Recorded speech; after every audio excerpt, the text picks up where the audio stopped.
Cleopatra. The name alone conjures up so many images, right? But what if I told you that pretty much everything you think you know about her is, well, wrong? I mean, when you hear that name, what pops into your head? For most of us, it's this picture of a femme fatale, a seductive queen draped in gold, using her beauty to wrap the most powerful men in the world around her little finger. It's a story we've seen a million times. And yeah, it's a great story, super dramatic. But what if that whole narrative, the romance, the tragedy, was just a smokescreen? What if the Cleopatra we all think we know was a complete fabrication, deliberately created? Because the truth is, the image of Cleopatra we have today is basically the result of a 2,000-year-old smear campaign, seriously. So that's what we're going to do today. We're going to cut through all that propaganda, all the smoke and mirrors, and find the real Cleopatra, the brilliant leader her enemies tried so hard to erase. All right, so let's get right to it. Was she the ultimate seductress or a savvy stateswoman? So on one hand, you have the myth. This story was mostly cooked up by Roman historians, guys like Plutarch and Cassius Dio. And they painted this picture of a woman ruled by her passions, who manipulated powerful men and in the end died for love. But then there's the reality. And when you actually dig into the evidence, a totally different person emerges. A brilliant strategist who made tough political alliances to save her kingdom, and whose final act wasn't about love at all. It was about defiance. So, to really understand her, you've got to understand the world she inherited. She wasn't just a queen living a life of luxury. No, she was the ruler of a kingdom caught in a geopolitical vice. Here's the key thing to remember. Cleopatra took the throne at a moment of serious decline. You know those big Greek empires that popped up after Alexander the Great? Well, by her time, they were pretty much crumbling. And who was right next door? The rising superpower of Rome, just gobbling up kingdoms left and right. Her entire job, her #1 goal, was simple. Do not let Egypt become another Roman province. So she's got enemies trying to take her throne from within, and she's got Rome breathing down her neck. A tough spot, right? But Cleopatra didn't just sit back and react. Nope. She had a plan, a really smart playbook to lock down her power at home first. Honestly, you could call her a master of PR. She did things that were just genius. She lowered taxes, which, always makes you popular. She leaned into Egyptian religion, presenting herself as the living version of the goddess Isis. But her biggest move, her absolute game changer, was smashing a cultural barrier that had existed for 300 years. Get this. For 3 centuries, her family, the Ptolemies, had ruled Egypt. And in all that time, they spoke Greek. They were basically seen as foreign rulers. But Cleopatra?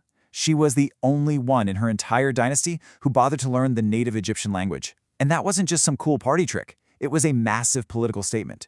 She was saying, I'm not like them. I'm not a foreigner. I am one of you. I am a true pharaoh of Egypt.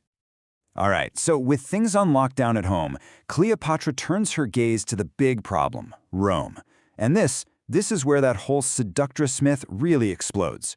But let's be clear. Her relationships with guys like Julius Caesar and Mark Antony, they were not fairy tale romances, not even close. Her strategy had a name. Become a subordinate ally. Now, this was a high-stakes balancing act. The idea was to link Egypt with Rome's most powerful men, not to surrender, but to use their power as a shield against their own state. Think about that. She was using Roman power to protect Egypt from Rome. It was a risky, brilliant play, and really, it was the only move she had to keep Egypt independent. And then came her ultimate power move, her son with Caesar, a boy named Caesarion. Now, he wasn't just a son. He was a living, breathing connection between her Egyptian dynasty and Caesar's Roman family. For Cleopatra, this kid was her insurance policy, a claim to Roman protection. But for Caesar's adopted son Octavian, Caesarion was a massive threat, a walking, talking challenge to his own claim to power. So Caesar gets assassinated, and the Roman world just descends into chaos. True to form, Cleopatra the strategist doesn't panic. She finds a new ally in the chaos, Mark Antony, one of the most powerful generals left standing. And together, they cooked up this grand vision for a new kind of empire in the East, a vision that Antony's biggest rival, Octavian, was about to spin into the ultimate story of betrayal. I mean, their plan was huge. It was a classic you scratch my back, I'll scratch yours kind of deal. Antony desperately needed Egypt's incredible wealth for his armies, and Cleopatra needed his military muscle for protection. And with their 3 kids, the goal was to build a whole new Eastern dynasty, basically a competing superpower to Rome, a new Greco-Roman Empire. Meanwhile, back in Rome, Octavian is watching all of this. And he's not just seeing a political rival making some moves. Oh no, he's seeing the perfect weapon to absolutely destroy Mark Antony. And that weapon was handed to him in 34 BC. See, Antony wins this big military campaign, and he decides to throw a massive party to celebrate. But instead of having the traditional victory parade in Rome where you're supposed to have it, he holds it in Alexandria, Cleopatra's capital. And what he did there was just jaw-dropping for the Romans.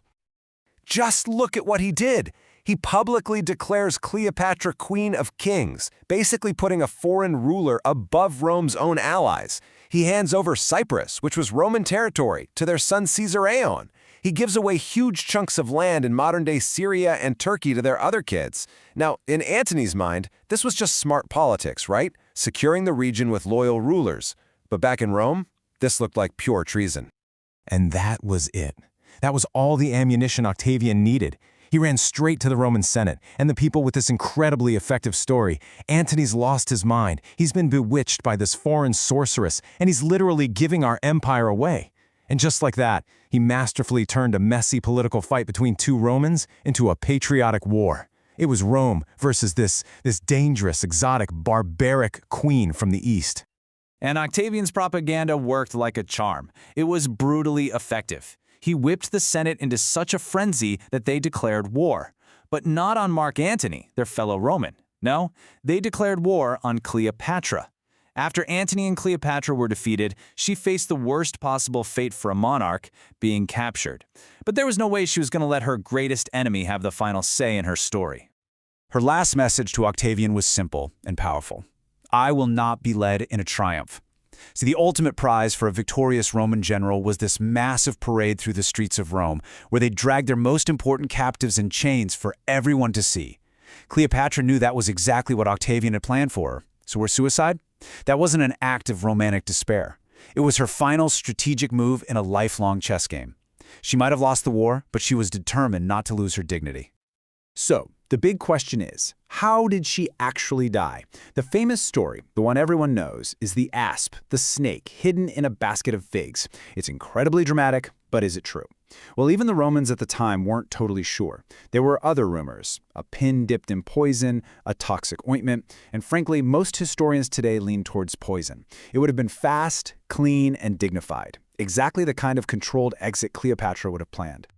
Once Cleopatra was gone, Octavian didn't waste any time tying up loose ends, and the biggest loose end was her son, Caesarion, the biological child of Julius Caesar. He was hunted down and killed. The logic, as one of Octavian's advisors supposedly put it, was that 2 Caesars are 1 too many. And just like that, 300 years of the Ptolemaic dynasty was over. Egypt, with all its incredible wealth, was seized by Octavian. In fact, that wealth is what bankrolled his transformation into Augustus, the very first emperor of Rome. So what are we left with? The story of a brilliant queen, a political genius, who was flattened by her enemy's propaganda into a cartoon character that has somehow survived for 2 millennia? It really makes you think, doesn't it? If they could do this to someone as famous and powerful as Cleopatra, how many other real stories, how many other true histories have been buried by the victors, just waiting for someone to dig them up?